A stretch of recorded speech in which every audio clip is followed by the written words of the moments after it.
समून खान और हमारे साथ आज स्टूडियो में मौजूद हैं महेश कुमार जी, जो कि राजस्थान पुलिस मुख्यालय स्थित साइबर सुरक्षा शाखा में जो है वो पदस्थापित हैं और साइबर सिक्योरिटी से जुड़े जो मामले हैं वो देखते हैं। तो आज हम इनसे जो है साइबर सिक्योरिटी के बारे में और साइबर जो खतरे हैं वो बढ़ते जा रहे हैं उनके बारे में जानेंगे, क्योंकि दोस्तों ये देखिए कि आज के समय में ये जो साइबर क्राइम ये जो शब्द है वो कितना ज़्यादा सामने आ रहा है। हर ओर अगर हम देखें कि टेक्नोलॉजी का यूज जो है वो हमारी जिंदगी में किस हद तक बढ़ता जा रहा है। एक बटन दबाते ही, एक क्लिक से हर चीज हमारे सामने आ जाती है। कहीं ना कहीं हमें ये एक सुविधा के जैसे लगता है कि हर चीज हमारे लिए आसान हो गई है, वहीं कहीं ना कहीं ये हमारे लिए इनके खतरे भी जो है, ये सुविधाएं अपने साथ खतरे भी लेकर आती है। ये टेक्नोलॉजी और इंटरनेट की दुनिया जितनी ज्यादा आसान हमारी जिंदगी बना दी है, उतने ही ज्यादा खतरे भी हमारे लिए लेकर आए हैं। तो वो क्या क्या खतरे हैं और कैसे उन खतरों से हम बच सकते हैं, इनके बारे में, यानी कि साइबर अपराधों के खतरों के बारे में और साइबर सुरक्षा के बारे में जो है वो आज हम महेश जी से जानेंगे। तो महेश जी, स्वागत है आपका स्टूडियो में। बहुत बहुत धन्यवाद जी। तो कैसा लग रहा है आपको और तैयार हैं आप हमारे श्रोताओं को इस बारे में जानकारी देने के लिए? हाँ जी, बहुत अच्छा लग रहा है मुझे। और आज मैं तमाम हमारे श्रोताओं को और आपके द्वारा आकाशवाणी चूरू के माध्यम से साइबर अपराध है, सुरक्षा है और जो जागरूकता है, इसके बारे में बता के मुझे अच्छा लगेगा। जी जी बिल्कुल। तो हम भी यही कोशिश करेंगे कि आज जो ये हम बातचीत करने वाले हैं साइबर सुरक्षा से जुड़े और खतरों से जुड़े इन चीजों के बारे में, तो इस बातचीत से जो हमारे सुनने वाले श्रोतागण हैं उनको भी कुछ बहुत अच्छा और बेहतर सीखने को मिले, ये कोशिश हमारी रहेगी और उसी लिए ये बातचीत जो है वो रखी गई है। तो चलिए हम शुरू करते हैं। और सबसे पहले तो आज आप हमें ये बताइए कि जैसा हमने शुरू में भी कहा कि आज के समय में टेक्नोलॉजी जिस तरह से हमारी पर्सनल और सोशल लाइफ का हिस्सा बनती जा रही है, और हमारी सरकारी सिस्टम हो, चाहे फाइनेंशियल सिस्टम हो, डिस्ट्रीब्यूशन सिस्टम हो, खाना पीना, यात्राएं, यानी जरूरत की हर काम से लेकर मनोरंजन तक सब कुछ टेक्नोलॉजी से जुड़ा हुआ है। तो ऐसे में आपको नहीं लगता कि जितनी ज्यादा एडवांस ये सुविधाएं हमें दे रहे हैं, उतना ही खतरों की आशंका भी हमारे लिए बढ़ा रहे हैं? जी बिल्कुल मैम, सही कहा आपने। आज के समय में टेक्नोलॉजी जिस तरह से हमारी लाइफ का हिस्सा बनती जा रही है, डेली लाइफ की जरूरतों से लेकर सोशल लाइफ तक हर काम में तकनीक का यूज इस हद तक बढ़ गया है कि हम खुद इसके आदी हो चुके हैं। और कहीं ना कहीं ये सच है कि टेक्नोलॉजी ने हमारी जिंदगी को बहुत हद तक सुविधाजनक बना दिया है। एक क्लिक से हर काम आसानी से तुरंत हो जाता है जी। लेकिन यह एक सच यह भी है कि जितनी ज्यादा इस टेक्नोलॉजी ने हमें सुविधाएं दी हैं, उतना ही ज्यादा एडवांस हमारे लिए खतरे भी खड़े कर दिए हैं जी। क्योंकि इंटरनेट के जरिए हमारा काम आसान करने के लिए टेक्नोलॉजी जब भी हमें कोई सुविधा प्रदान करती है, तो बदले में हमसे हमारी पर्सनल इंफॉर्मेशन है या निजी जानकारियां हैं वो भी मांगती है। बिल्कुल। और जब हम हमारी वो निजी जानकारियां इंटरनेट पर शेयर करते हैं, तो उन्हीं का इस्तेमाल करके जो साइबर ठग हैं वो साइबर अटैक या फिर साइबर अपराध हमारे खिलाफ करते हैं। जी बिल्कुल, आपने सही कहा। और वैसे भी आज 21वीं सदी में हम खड़े और इंटरनेट का यूज तो देखिए कि हर क्षेत्र में बढ़ता जा रहा है, लेकिन साथ ही हमें यह भी पता है कि जैसे हर सिक्के के दो पहलू होता है, एक अच्छी साइड भी होती है, एक बुरी भी होती है। तो वैसे इंटरनेट के भी दोनों पहलू जो है वो मौजूद है हमारे सामने। एक तरफ जहाँ इससे विकास हो रहा है, फायदा हमें पहुंच रहा है, वहीं दूसरी ओर इससे जुड़े खतरे और अपराध, खासकर ये जो शब्द है साइबर अपराध, ये चीजें जो है एक बड़े खतरे के रूप में सामने आ रही है। तो इस पर आप क्या कहना चाहेंगे कि आखिर क्या है ये साइबर अपराध? मैं साइबर अपराध पर बात करने से पहले आपको और हमारे तमाम रेडियो श्रोताओं को साइबर शब्द के बारे में बताना चाहूंगा। जो ये साइबर शब्द का जो यूज है वो कंप्यूटर है, इंटरनेट है और नेटवर्क से संबंधित जितने भी तकनीक हैं और जो सेवाएं हैं उनको संदर्भित करता है जी। जब साइबर शब्द किन्हीं अन्य शब्दों से जुड़ जाता है, जैसे cyber space, cyber security, cyber crime, तो इनके साथ जुड़ जाता है, तो एक विशेष जो है फील्ड है उसके लिए ये संकेतित करता है जो डिजिटल और इंटरनेट आधारित होती हैं। अब बात करें साइबर अपराध की, तो साइबर अपराध उन अपराधों को कहते हैं जो कंप्यूटर, इंटरनेट और अन्य जो डिजिटल तकनीक हैं जी, उनका उपयोग करके किए जाते हैं। और साइबर अपराध को हम मुख्य रूप से अगर साधारण भाषा में देखें तो दो हिस्सों में बांटकर देख सकते हैं। जैसे कि एक तो वित्तीय साइबर क्राइम और दूसरा होता है सोशल साइबर क्राइम। वित्तीय साइबर क्राइम जैसा कि नाम से ही लग रहा है कि ये पैसों से जुड़ा हुआ कुछ है, तो इसमें क्या है, पैसे के लिए ये किया जाता है और इसमें साइबर ठगों द्वारा लोगों को वित्तीय नुकसान पहुंचाया जाता है। वहीं सोशल साइबर क्राइम द्वारा किसी व्यक्ति की उसकी प्रतिष्ठा या उसका नाम है वो खराब करने की कोशिश की जाती है। तो आपके अनुसार किस तरह के लोग जो है वो ऐसे, ये जो आपने बताया, इन क्राइम के ज्यादा शिकार होते हैं? मैम, मेरे अनुभव में साइबर क्राइम का शिकार दो तरह के लोग ज्यादा होते हैं। एक तो वो जो साइबर ठगों की धमकियों से डर जाते हैं, और दूसरे वो जो उनके लालच में आ जाते हैं। फिर चाहे वो लालच है वो घर बैठे नौकरी का हो, या चाहे लॉटरी का हो, या घर बैठे ही पैसे दुगुने करने का हो, इस तरह के लालच में फंसकर वो साइबर अपराधियों का शिकार हो जाता है। साइबर अपराध एक काफी बड़ा फील्ड है जिसमें कई प्रकार के अपराध शामिल हैं। इनमें से अगर हम प्रमुख साइबर अपराधों को विस्तार से बात करें तो इनमें फिशिंग सबसे ज्यादा किया जाने वाला साइबर अपराध। जैसा कि नाम से प्रतीत हो रहा है, जिस तरह मछली पकड़ने के लिए मछुआरा जो है वो कांटे में दाना लगाकर उसको पानी में डालता है, तो उस दाने के लालच में या दाने के झांसे में आकर मछली उस कांटे में फंस जाती है। ठीक उसी तरह इस साइबर अपराध को भी अंजाम दिया जाता है। इसमें साइबर ठग फर्जी ईमेल, एसएमएस या कॉल करते हैं, और ये ईमेल व एसएमएस दिखने में किसी विश्वसनीय या भरोसेमंद संगठन जैसे बैंक हो सकते हैं, ऑनलाइन शॉपिंग साइट है, या किसी सरकारी विभाग का सा प्रतीत होता है।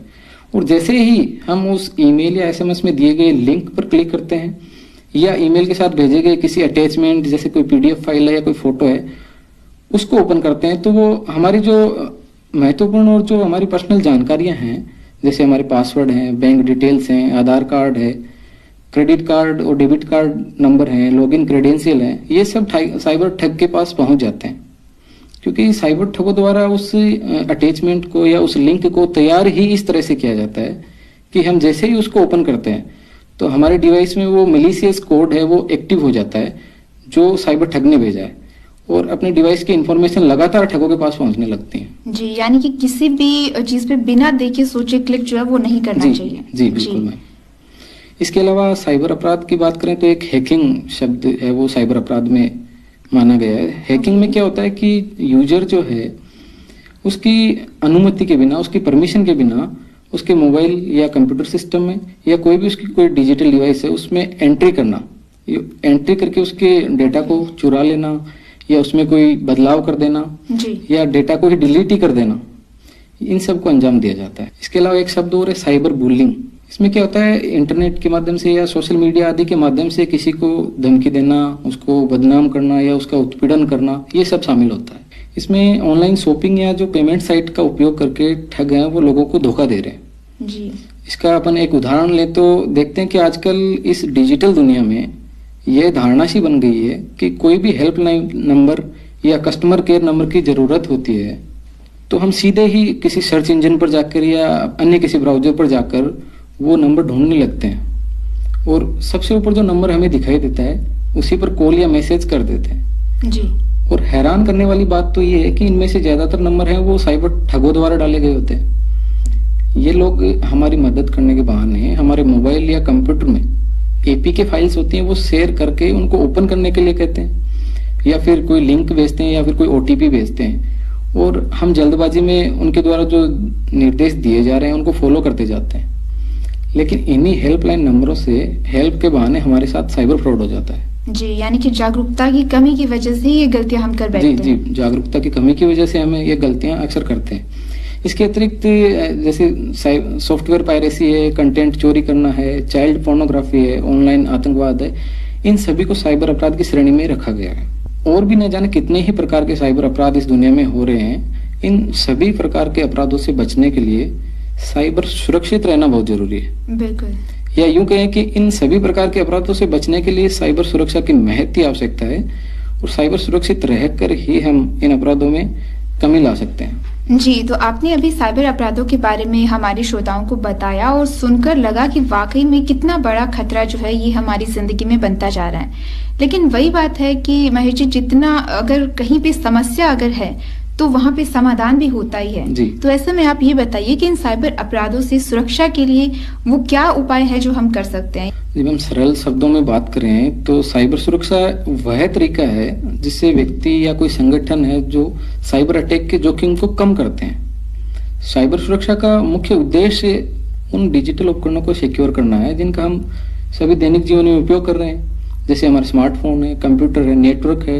या जो ऐप हम यूज कर रहे हैं जैसे सॉफ्टवेयर एप्लीकेशंस है, अपना डेटा है, ये सब इनको सिक्योर करना होता है इसमें। साथ ही हम जिन सेवाओं का उपयोग करते हैं, चाहे वो ऑनलाइन हो अथवा कार्यस्थल हो, दोनों ही जगह उन्हें चोरी या क्षति होने से बचाना होता है। साइबर सुरक्षा इसलिए महत्वपूर्ण है क्योंकि स्मार्टफोन है, कंप्यूटर और इंटरनेट अब आधुनिक जीवन का इतना बुनियादी हिस्सा बन गए हैं कि यह कल्पना करना भी मुश्किल है कि हम इनके बिना काम कैसे करेंगे। बिल्कुल, आजकल हर काम इनसे कर पाते हैं, जरूरत का कोई काम हो या मनोरंजन हो, हर चीज जो है वो इनसे जुड़ी हुई है। हाँ, ये सही कहा आपने। हाँ जी बिल्कुल। ऑनलाइन बैंकिंग और शॉपिंग से लेकर ईमेल और सोशल मीडिया तक ऐसे कदम उठाना पहले से कहीं ज्यादा जरूरी है, जिससे साइबर अपराधियों को हमारे बैंक खातों, हमारे सोशल मीडिया अकाउंट्स और डेटा और डिवाइस पर कब्जा करने या इनको हैक करने से रोका जा सके। जी, तो जिस तरह बदलते समय के साथ टेक्नोलॉजी एडवांस होती है, वैसे ही कहीं ना कहीं खतरे जो हैं, परेशानियां हैं, खतरे हैं, वो भी एडवांस होते जाते हैं। हाँ, तो इसमें महेश जी आपको क्या लगता है कि क्या साइबर अपराधों और खतरों को लेकर भी ऐसा है, इनमें भी ऐसी कोई एडवांसमेंट या कोई लेटेस्ट ट्रेंड जैसा कुछ होता है? आजकल बहुत से जो ट्रेंड्स हैं, वो लेटेस्ट ट्रेंड है वो चल रहे हैं, जिसमें आजकल डिजिटल हाउस अरेस्ट, आपने नाम सुना होगा, इन दिनों काफी न्यूज में रहता है, चर्चा में रहता है।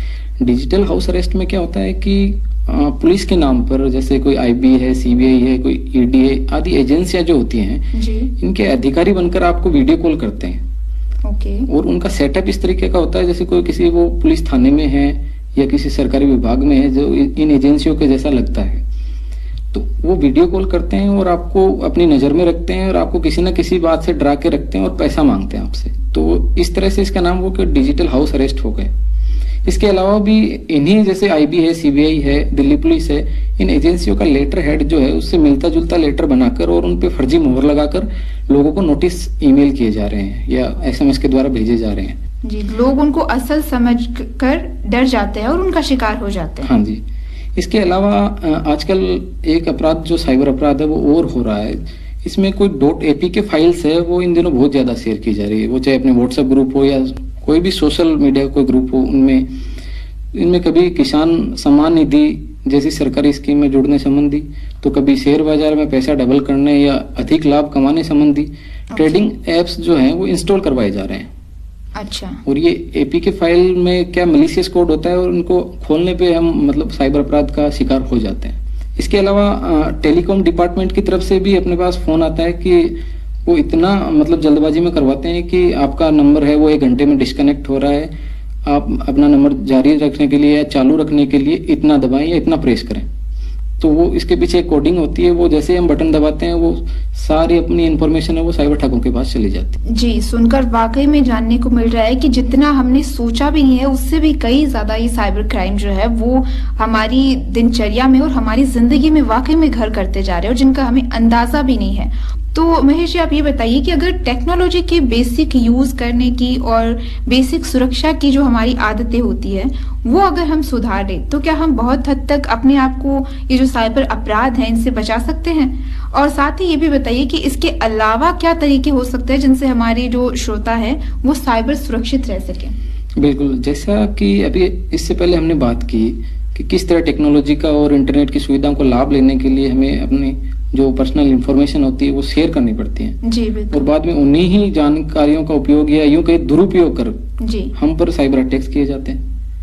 तो ऐसे में यदि हम इंटरनेट और टेक्नोलॉजी को इस्तेमाल करने की हमारी जो बेसिक आदतें हैं जी वो भी यदि हम सुधार लें तो भी बहुत हद तक हमारी लाइफ को इन खतरों से सुरक्षित रखा जा सकता है। ओके, जैसे कि इंटरनेट पर ऐसे ही बिना किसी को जाने कहीं भी अपना नाम, ईमेल एड्रेस या अन्य कोई अपनी पर्सनल इंफॉर्मेशन है वो कहीं भी शेयर नहीं करना चाहिए। इसके अलावा अपने बैंक खाते की डिटेल है या उससे जुड़ी हुई कोई भी जानकारी है वो भी किसी के साथ शेयर नहीं करें। और अक्सर क्या होता है डिजिटल पेमेंट करते टाइम या बैंक का कोई भी काम ऑनलाइन करते समय आपको कंफर्म करने के लिए एक ओटीपी भेजा जाता है, तो ध्यान दें कि आप अपना ओटीपी किसी के साथ भी शेयर ना करें वरना आपका बैंक अकाउंट खाली भी हो सकता है। जी बिल्कुल। और आपने ये जो भी ऊपर पॉइंट्स बताए हैं ये वो गलतियां हैं जो अक्सर अनजाने में ही होती है हमसे। जी बिल्कुल। और कई बार अनजान नंबर से कोई कॉल या मैसेज भी हमारे पास आते हैं, तो मतलब क्या उनसे भी खतरा होता है? हाँ जी बिल्कुल। इसके अलावा जो जनरली भी यदि आपके पास किसी अनजान व्यक्ति या संस्था या किसी वेबसाइट से कोई टेक्स्ट मैसेज या कॉल आता है और उसमें किसी ऐप को इंस्टॉल करने के लिए या किसी लिंक पर क्लिक करने के लिए कहा जाता है, तो उससे भी हमें थोड़ा सावधान हो जाना चाहिए। जी जी। क्योंकि आजकल ऑनलाइन फ्रॉड है वो फर्जी ऐप या फर्जी वेबसाइट के माध्यम से किए जा रहे हैं और लोगों को ठगा जा रहा है। इसके अलावा अगर हम साइबर सुरक्षित रहना चाहते हैं तो इसके अलावा और भी कई तरीके हैं जिनको हम अपना सकते हैं। इनमें है जैसे अपने जो ब्राउजर है जिसको अपन यूज कर रहे हैं और हमने जो एप्लीकेशंस हैं, सॉफ्टवेयर हैं, जी। उनको लगातार अपडेट रखना चाहिए। जी। क्योंकि इनमें अपडेट का कारण, अपडेट इसीलिए आता है क्योंकि कोई ना कोई उसमें खामी हो जाती है, तो उन खामियों को दुरुस्त करने के लिए, उनको दूर करने के लिए अपडेट लाया जाता है और लगातार हमें इनको सबको, अपने ब्राउजर को, अपने ऐप्स को अपडेट करना चाहिए।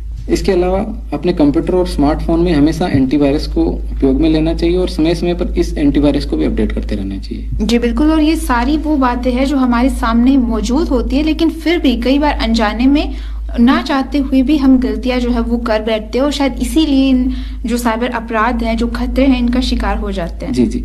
जैसे हमने पहले बात की कि हेल्पलाइन नंबर पर जाके सीधे ही नंबर ले लेते हैं हम, तो उसके लिए मैं बताना चाहूंगा कि किसी भी प्रकार के अपने को हेल्पलाइन नंबर है वो चाहिए तो वो संबंधित वेबसाइट पर ही जाकर अपने को सर्च करने चाहिए और वहीं से प्राप्त करने चाहिए। और अगर कोई कस्टमर केयर से बताकर फोन करने वाला व्यक्ति है तो उसकी बातों में नहीं आए और ना ही अपनी कोई पर्सनल इंफॉर्मेशन है वो उनके साथ शेयर करें। कई बार जब हमारे फोन का यूज हम नहीं भी कर रहे होते हैं, तब भी कई बार फोन में चीजें जो है वो अपने आप ऑटोमेटिक डाउनलोड हो जाती है, अपने आप इंस्टॉल हो जाती है। उस वक्त जब हम फोन का इस्तेमाल नहीं कर रहे होते हैं तब भी, तो वो किस वजह से होता है? देखिए मैडम, कई बार हम जो अपना फोन यूज कर रहे होते हैं या कंप्यूटर यूज कर रहे होते हैं उनमें मीडिया डाउनलोड की सेटिंग्स कुछ इस तरह से करते हैं जिसमें वाईफाई से जैसे कनेक्ट होते हैं तो वो जो है ऐप है या और कोई जो मीडिया है हमारा वो डाउनलोड या अपडेट होने लगता है। ओके। तो पब्लिक वाईफाई का उपयोग करने से मुझे लगता है कि हमारे सभी श्रोताओं को बचना चाहिए। जब तक बहुत ज्यादा जरूरत नहीं होती है तब तक पब्लिक वाईफाई का उपयोग नहीं करें। ओके। क्योंकि इससे आपकी डिवाइस हैक हो सकती है और साथ ही आवश्यकता न होने पर इन फोन की जो वाईफाई है या ब्लूटूथ है इनको बंद रखना चाहिए। ओके। और नियमित रूप से अपने सोशल मीडिया अकाउंट्स हैं, ईमेल अकाउंट्स हैं और नेट बैंकिंग है, इन सब के पासवर्ड वो नियमित रूप से बदलते रहने चाहिए। जी, तो महेश जी अभी आपने बताया कि किन किन तरीकों को अपनाकर हम साइबर सुरक्षित जो है वो रह सकते हैं, लेकिन ये सभी तरीके फॉलो करने के बाद भी हम देखते हैं कि कई बार कोई व्यक्ति या कोई संस्था हो बड़ी या कोई भी हो, मान लीजिए अगर साइबर अपराध या साइबर ठगी का शिकार हो ही जाता है, तो उस सिचुएशन में हमें क्या करना चाहिए? क्या वो चीज हो जो सबसे पहले हम कदम हमें जो है वो उठाना चाहिए? देखिए मैम, इस साइबर स्पेस में कभी भी 100% साइबर सुरक्षा संभव नहीं है। जी, वो किसी चीज में नहीं हो सकती, वो खतरा तो देखिए रहता ही है हर चीज में। क्योंकि वर्तमान में हम सभी मिलकर साइबर क्राइम को कम तो कर सकते हैं, ओके, लेकिन एकदम से खत्म करना थोड़ा मुश्किल है। जी बिल्कुल। क्योंकि हर दिन नई नई तकनीकों का इस्तेमाल करके साइबर अपराध का तरीका बदला जा रहा है।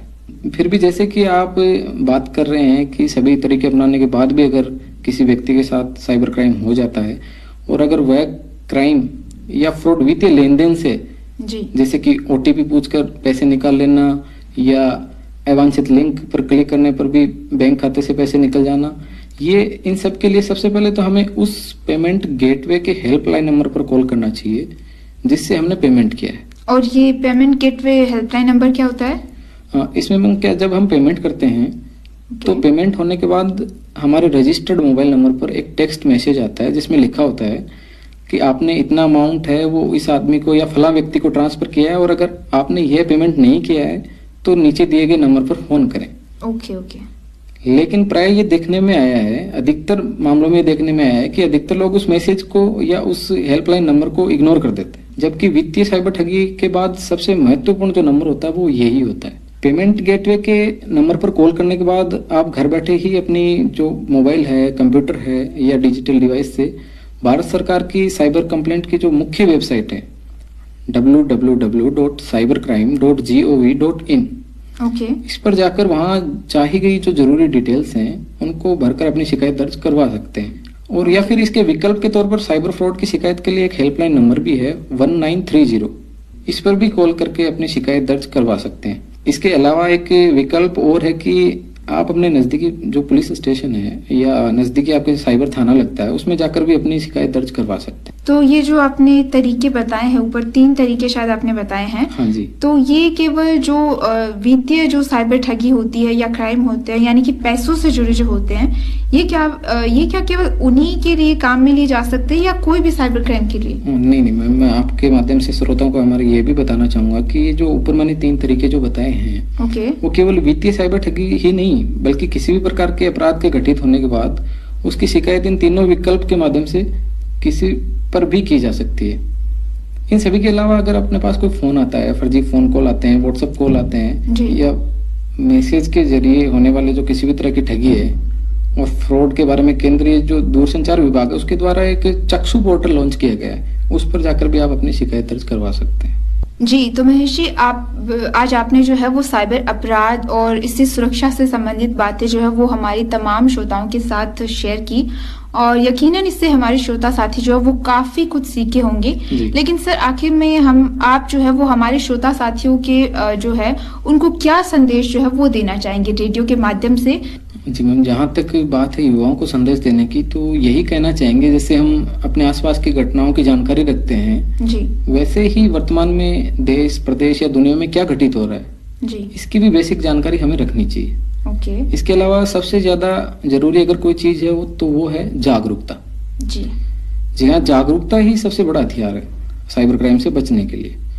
इसलिए सबसे पहले अपने आप को और अपने आसपास के लोगों को साइबर सुरक्षित कैसे रहें इसके लिए जागरूक करें, क्योंकि आप ये मानकर चलिए कि किसी भी चीज के लिए जागरूकता से बड़ा कोई हथियार नहीं है। फिर चाहे वो जागरूकता इंटरनेट के जरिए हो, कविता कहानियों के जरिए हो, या पोस्टर या टेलीविजन के जरिए हो, या फिर हमारे और आपके साथी रेडियो के जरिए हो। किसी समस्या का समाधान जागरूकता से अधिक कुछ भी नहीं हो सकता। और हम और जो अभी आज हमने महेश जी से बात की, जो कि राजस्थान पुलिस मुख्यालय स्थित साइबर सुरक्षा शाखा में पदस्थापित हैं और साइबर सिक्योरिटी से संबंधित मामले ये देखते हैं, तो आज इनसे ये जो हमने बातचीत की साइबर सुरक्षा के बारे में, साइबर अपराध के बारे में, इस बातचीत का उद्देश्य भी वो जागरूकता फैलाना ही था। जैसा इन्होंने बताया महेश जी ने कि रेडियो भी एक बड़ा अच्छा माध्यम है, तो वो साइबर सुरक्षा के बारे में वो जागरूकता आप तक पहुंचाने की इस बातचीत के जरिए एक छोटी सी कोशिश थी। उम्मीद है हमारे श्रोता साथी जो है इससे बहुत कुछ बेहतर जो है वो सीखे होंगे। तो इस बातचीत में फिलहाल इतना ही। नमस्कार। जी दोस्तों, अभी हम सुन रहे थे साइबर सुरक्षा विषय पर महेश कुमार से समुन खान की बातचीत, जिसमें इन्होंने साइबर से अपराधों से जुड़े कुछ विशेष जानकारी